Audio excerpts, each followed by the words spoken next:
And as we promised, we're back, and we have Coach Wiles, who is the head coach of the boys soccer team here in Artesia. And Coach Wiles, I know district has been going on, and as we talked with Coach Trim a few moments ago, once it gets here, it goes by in a hurry due to the fact that we have a three-team district. How many games do you have left? We have one more game tomorrow against Roswell at their place. At their place. Well, let's go back and revisit the district. Who did you start off with? We started out with Goddard over at the Cielo Grande in Roswell and played a tough match, got the win, 2-1.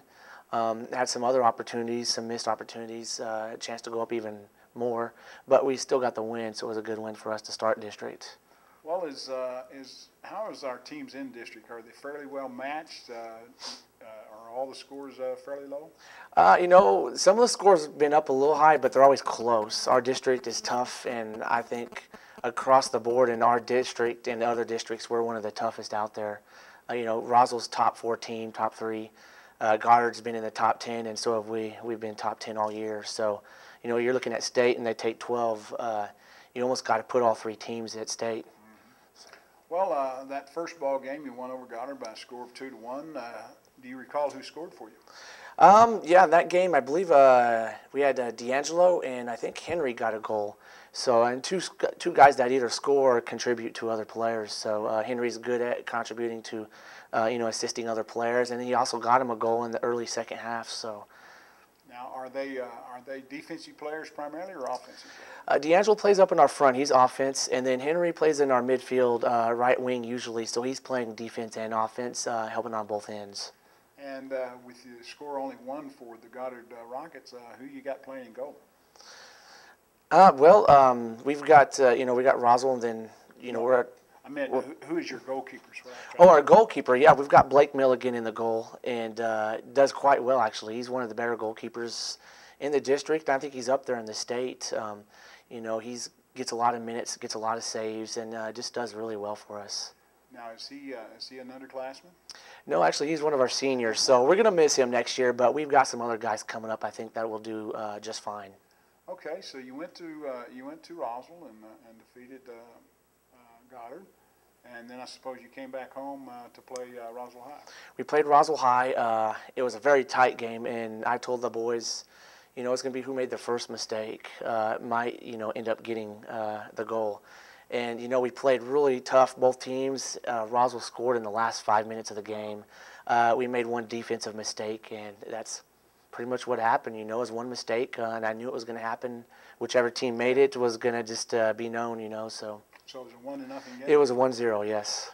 And again, those are the kind that turn your hair. Well, you've got blonde hair, so you got a ways to get before you start turning gray. I do, and you know, hopefully nobody will notice it when it does. But you know, it was a close game, and you know, Roswell's at number 3 right now, I think, in the state, really? And they're solid. So you know, just for us to compete with the team and know that we can gives us confidence, you know, for our next district game and hopefully first round of state. And so you played Goddard again. We played Goddard, yes, we played them actually yesterday, last night, and man, it was just a run and gun game. It was back and forth. Actually, Goddard got the first goal, and then replied with a goal just 30 seconds later, and then got another one a few minutes later, and we were ahead of them pretty much the whole game, 4-2 in the second half. You know, then the last 15 minutes, they got a goal to put them within 1 goal of tying, and the last minute and 17 seconds, they scored a goal. No. And tied it up, so it put us in overtime. And, you know, those are very, it's always fun and exciting in overtime. And they got the goal, just made a defensive error, you know, and it got a goal in there. So, you know, we win as a team, lose as a team, but we know we're right there with the best of the teams. Well, that's strange because Coach Tim said that's the way the girls did. Played into overtime and just made a mental mistake and got beat. Yeah, you know, and we were running into our substitutions as well. You know, our starting defender on the left side was out with a little injury. So we really saw him the first few minutes of the first half, and then after that he was out. So he's one of our senior leaders, and it was tough not having him out there. So the other guys had to step up and fill in that position, and I think they did a good job, you know, and it just goes to show that anyone can play at any given time.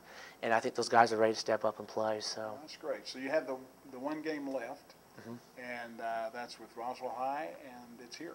Well, actually, we're going over to their place. Oh, you're going. Yeah, we're away, and it's always, it's going to be a good match. We've been playing good on the road. I mean, last year, our 2 wins at this time of the year came away at their place, and so the game here was 1-0. I expect a good competition. I think it's going to come down to one mistake. We've been kind of pre-planning our strategies and counter-attacking, different things like that. I think some things that they're vulnerable to. So hopefully if our team executes, we can get some cheap and easy goals. Do they have their own field, or do you play somewhere else? At the Cielo Grande complex, actually, it's kind of a public complex. They have some of the city league there, and then the varsity games are there as well. So it's a shared complex with the city and school. So if someone wants to go watch, where do they go? Well, it's actually out east of town, or west of town, I'm sorry, out the old airport strip, the Cielo Grande complex. Okay. So, just you go up to NIMI, make a left on College, and straight out, you're there. And you'll see all the soccer fields. You can't miss it. So. Well, have you had the injury bug this year? I noticed you told us that you had one of your main players out. How does the injuries run this year? Usually you see a lot of injuries kind of the mid-season time, and you hope, as you start getting close to district, they're healing up. We kind of just baby them a little bit and hopefully get over them. Right now, we had the one injury yesterday, but we're healthy across the board, so I think he's going to be back in action tomorrow. I think we should be 100%. Well, so you think all 3 teams then should be invited to the state tournament? I think so. All 3 of our teams in our district have been in the top 10 all year long, with the exception of a week or two. We dropped down to 12, which is still, they're accepting 12 teams, and right now we're above Goddard. In all classes, they got us ranked at 7 in all A's. So, we're up there, and I think Goddard is up there too. They've beat some teams that are up in the 5 and 6 area. So I believe we're strong enough, and Goddard and Ross were strong enough for everybody to go. Well, I noticed we talked a while ago, and you said there's a first round of state and a second round of state. Is the first round, is that a home-and-home basis? You go to the home of the higher seeds? Is that the way it works? Yes, first round of soccer is always at the better seeds home place. So really, tomorrow's game, we're hoping that if we can get a win, get the better seed and host first round is our goal. And I think beating the number 3 team in the state will give us that better seed. Right now we're at 10. I think that will get us up to 7 area, and hopefully get that our home field advantage. It's at the end of the day, it's up to the seeding and selection committee. So that's kind of tough now that they've gone to that situation, because you may be looking and thinking, well, we deserve a 6 or a 7, and they give you an 11. Some of those things come about in basketball that way, and it's kind of hard to understand sometimes until you decide, well, there's a whole lot of people from the north and not too many people from the south. Yeah, and it's rough. You feel like the north's almost favored, but there is a lot of teams up north and some, not as many in the south. But just competitive-wise, I think we can compete with any northern team. Roswell and Goddard's been up to a northern tournament this year. They did very well. And, they went to overtime with Belen, which has been at number 1 pretty much the whole year.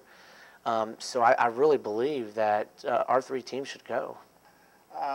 Now that the end of the season has come about, how many seniors do you have, and tell us who they are, if you can. Yeah, well, we've got 12 seniors this year. Oh, wow. We've got a large group, so we're only returning 8, 9 players next year, but we've got a young, talented group coming up. But some of our seniors, on the starting crew are Jesus Lades, Henry Rodriguez, Landon Stallings, Jeremy De La Rosa, Blake Milligan, Ruben Carrasco, Misael Gutierrez, and I think that sums them all up. Kendall Duncan and Jason Natera, I think, are the others, the seniors that in there, and Albert Scott would be the last, I believe. Well, I tell you, it's a good group to have, and I know a lot of those kids have been with you for 4 years, and it makes your program that much better when you have those kind of kids to lead and set the example for the others. Well, Coach, thanks for coming in and talking to us, and hopefully all 3 teams will be in that first round of state tournament play, and you come back and tell us all about it and how things went, and especially moving on to this next round. Will that be in one place? Will you go to Albuquerque then? Yes, second round on to the championships will be up in Albuquerque at their new APS complex. So. That's great. Well, Coach, again, thanks for coming in and talking to us, you. and nothing but continued good luck and success to your team. and hopefully right on up to the state championship. Well, that's our plan, hopefully. Thank you. There you go. Well, I'm Jim Wilburn saying thank you for watching, and we'll be back again next week when we'll have some other coaches here throughout the program. Until that time, I'll bid you a good day, and remember, you be a good sport.